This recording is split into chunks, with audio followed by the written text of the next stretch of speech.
I'll take all the meetings you want. The little Express one. just click it, pop it up. But if you're like trying to look through it, you set it. We can hear now from the Strengthening Community Trust and with law enforcement group.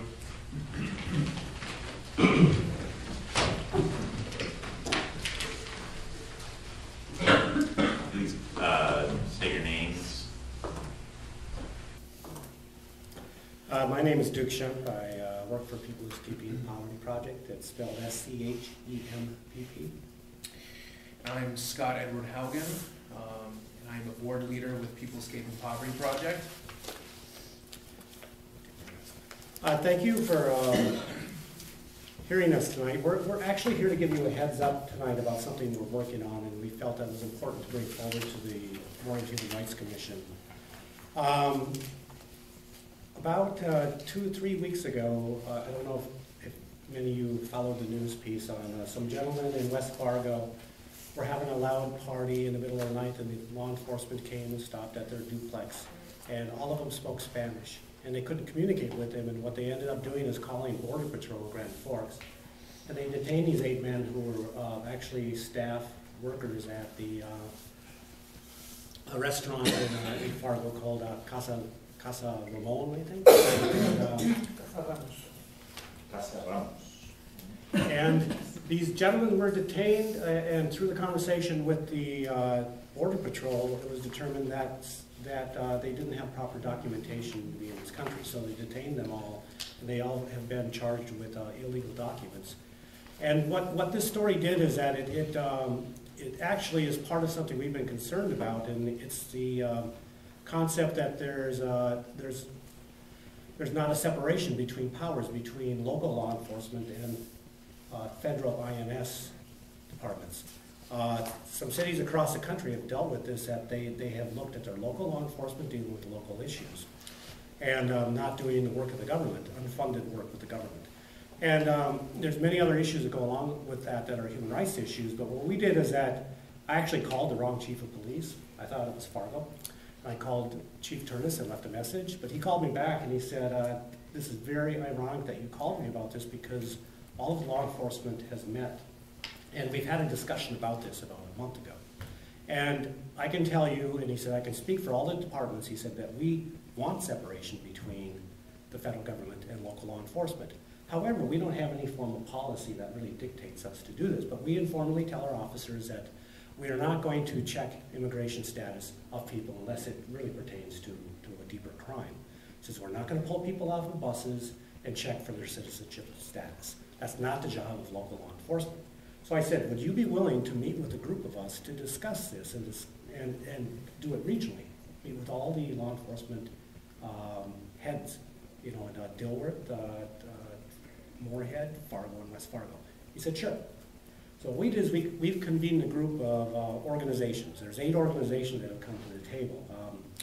It's the Women's Network of the Red River Valley, Centro Cultural, PEP, the Immigrant Development Center, the Presentation Peace and Justice, Mujeres Unidas, and North Dakota Human Rights Coalition. And I think there's one more, but I can't remember off the top of my head. And we've had 2 meetings, and what we're embarking on doing is holding a public dialogue, a public forum, with community organizations and our law enforcement officials to really have a dialogue about their policies, their position, which seems to match ours, but there seems to be no formal policy in place. So if we have a chief of police leave, who's going to carry on that sort of policy without a real policy in place? So what we're doing is that we want to have this convening. And we're going to have a meeting tomorrow and hear back from our committee members to see if we actually have a secure date and time.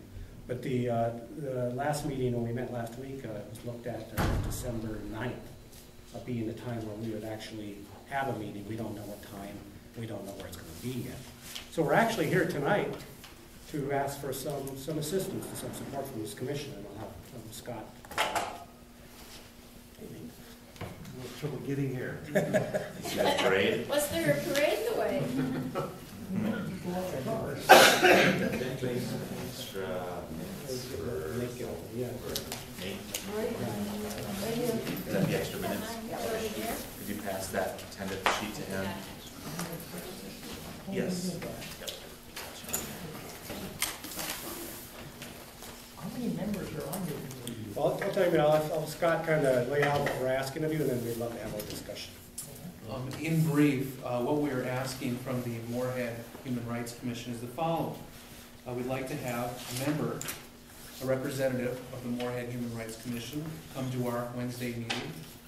We would like to have the Moorhead Human Rights Commission attend the December 9th forum. We would like to have support from the Moorhead Human Rights Commission on our efforts in developing and moving a separation ordinance in Moorhead.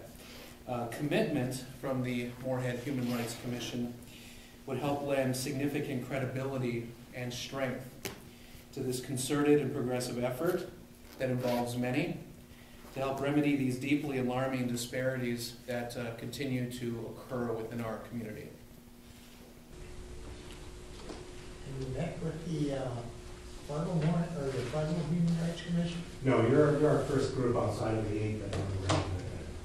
But the Fargo Human Rights Commission is one of those 8, isn't it?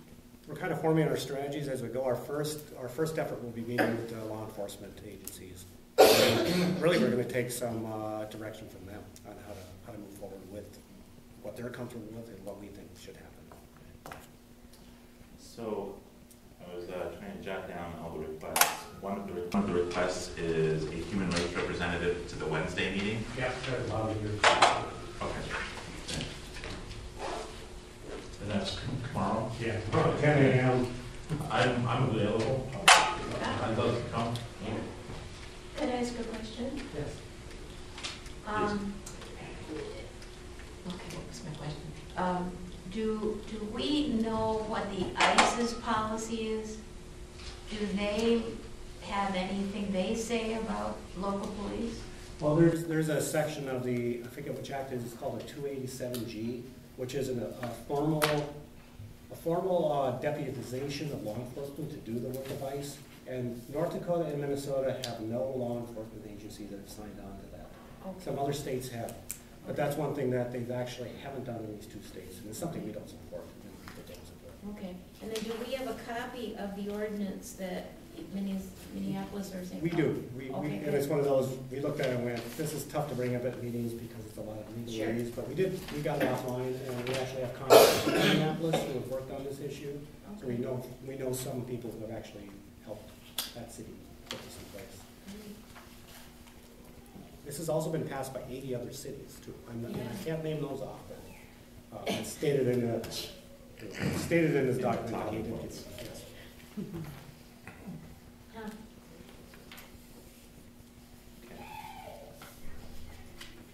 Did you want us, were you asking for like a collaborative support within the 8 as well, or do you just want representation of the Moorhead Human Rights Commission? We're asking the Moorhead Human Rights Commission to come in perhaps, and Michael could report back to you next month what has happened in the direction we're going, and whether you would want to be on board. Because if we're going to move ordinances through 4 different cities, we're going to need groups like this that have their basic ear on the ground, knows what's going on, and to help move things forward. Okay. So at this point, we're just asking you to come and join us and have a good objective year, and then have that person report back to the commission next month. Okay. Any other questions for the panelists? Discussion about the requests that were made, starting with sending a representative. Michael's already volunteered. Is there anyone else that wanted to be a participant in tomorrow's Wednesday 10 a.m. meeting? Do you only want one? No, it's, Maybe 2 or more. I think one would be good, because actually Octavio is going to be there on a different capacity too. So Okay. I think Michael could maybe be your committee person to be accountable to bring back information, if you're comfortable with that. So I am, if you want a motion. Okay, so Discussion, yes. that sounds like Michael would be a great candidate and wanting to attend. Do we need to pass a motion to have Michael attend, or are we at that